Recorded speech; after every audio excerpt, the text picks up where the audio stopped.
जो हम लोगों के यहाँ है, भारतवर्ष में है, इसमें संसद है, प्रतिनिधि हम निर्वाचित करते हैं।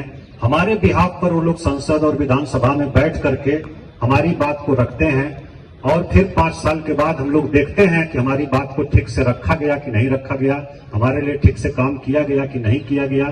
फिर हम लोग अपना निर्णय सुनाते हैं कि उनको फिर से हमको भेजना है कि नहीं भेजना है, सरकार में रखना है कि नहीं रखना है। ये इसकी मूल भावना है। दूसरा, प्रेसिडेंशियल फॉर्म सुनते होंगे जो अमेरिका वगैरह में है, जिसमें राष्ट्रपति मुख्य होते हैं, उनका प्रत्यक्ष निर्वाचन होता है, तो वो एक प्रणाली है। और प्रत्यक्ष और अप्रत्यक्ष इस प्रकार से भी विभाजन इस शासन प्रणाली का किया जाता है। प्रत्यक्ष में है कि जो छोटे छोटे देश हैं, जहां बिल्कुल डायरेक्ट जनता के बीच में रेफरेंडम करा के निर्णय लिया जाता है, नीतिगत निर्णय जो भी है। हमको लगता है स्विट्जरलैंड वगैरह या जो इस तरह के देश हैं छोटे छोटे, वहां प्रत्यक्ष लोकतंत्र आपको मिलेगा। लेकिन भारत जैसे देश में जो विश्व की सबसे अधिक आबादी वाला लोकतंत्र है, वहां पर प्रत्यक्ष लोकतंत्र संभव नहीं है, प्रैक्टिकली संभव नहीं है। तो यहाँ पर हम लोग अप्रत्यक्ष लोकतंत्र जो है, इनडायरेक्ट जो हमारी शासन प्रणाली है, उसको एडॉप्ट किए हैं, जो जनता के द्वारा निर्वाचित प्रतिनिधियों के माध्यम से अपनी बात को हम लोग रखते हैं और शासन करते हैं।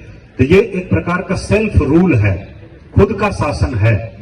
तो इसलिए जो शिकायत की बात होती है, शिकायत का बहुत स्कोप नहीं है। अगर सब लोग जागरूक रहें और बिना किसी लोभ के, बिना किसी अन्य चीजों के प्रभाव के अगर निर्णय लें, तो इसमें शिकायत का कोई बात नहीं। आप ही का शासन है, आप जैसे चाहेंगे वैसे चलेगा, नहीं चाहेंगे आप बदल सकते हैं। आपकी आकांक्षा अपेक्षा पर नहीं खरा उतरता है, आप बदल सकते हैं। तो इस प्रकार की शासन प्रणाली ये है, इसको हम सभी लोगों को बहुत गहराई से समझने की जरूरत है, क्योंकि आप सभी लोग जागरूक हैं, पढ़े लिखे हैं यहाँ, इसलिए हम लोग इस प्रकार की बातें कर रहे हैं। आप स्वयं भी जागरूक होइए, अपने आसपास के लोगों को, अपने परिवार के लोगों को, सबको जागरूक करिए कि भागीदारी करें और अपना जो शासन है उसमें प्रत्यक्ष रूप से भागीदारी करके अपने अनुरूप शासन का संचालन करें। ये सभी लोगों को, हम लोगों को जागरूक करना चाहिए। दूसरी बात हम कहेंगे कि जो हम लोगों को मत देने का अधिकार प्राप्त है, आप अवगत हैं कि जब संविधान लागू हुआ या संविधान सभा में जब ये सब विमर्श हो रहा था, हमारे संविधान निर्माताओं ने सार्वभौमिक वयस्क मताधिकार सबको एक बार में दे दिया। इसका मतलब है कि एक निश्चित उम्र से अधिक के जितने लोग हैं, सभी लोगों को मत देने का अधिकार होगा और सभी के मत का मूल्य एक होगा। दोनों बातें हैं, प्रत्येक व्यक्ति को मत देने का अधिकार होगा और उसके मत का मूल्य भी एक होगा। ये बहुत ही क्रांतिकारी निर्णय था, क्योंकि जिस समय हमारा देश आजाद हुआ था मात्र 18% साक्षरता थी।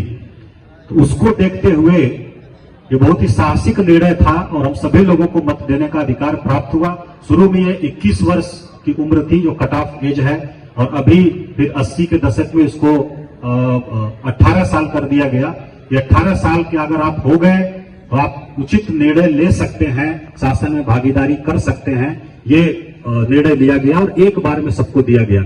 इसका महत्व हम लोगों को अगर दूसरे देशों से तुलना करें तब पता चलता है, अदरवाइज हमको ऐसे ही लगता है इजिली मिल गया है, तो हमको लगता है कि इसका बहुत महत्व समझ में नहीं आता है। पहले अमेरिका में इतना विकसित देश है, आधुनिक देश है, लेकिन वहां भी आपको सार्वभौम वयस्क मताधिकार प्राप्त करने के लिए गृह युद्ध हुआ था। लड़ के लोगों को लेना पड़ा था कि हमको भी वोट देने का अधिकार होना चाहिए। सभी लोगों को नहीं था, रंग भेद के आधार पर, आर्थिक स्थिति के आधार पर मत देने का अधिकार होता था। हमारे यहाँ भी जब अंग्रेजों का शासन था, आप पढ़े होंगे, जानते होंगे, उसमें सबको वोट देने का अधिकार नहीं था, सबको मताधिकार प्राप्त नहीं था। उनकी सामाजिक आर्थिक पृष्ठभूमि के आधार पर निर्णय होता था और एक व्यक्ति के वोट का मूल्य भी एक नहीं था।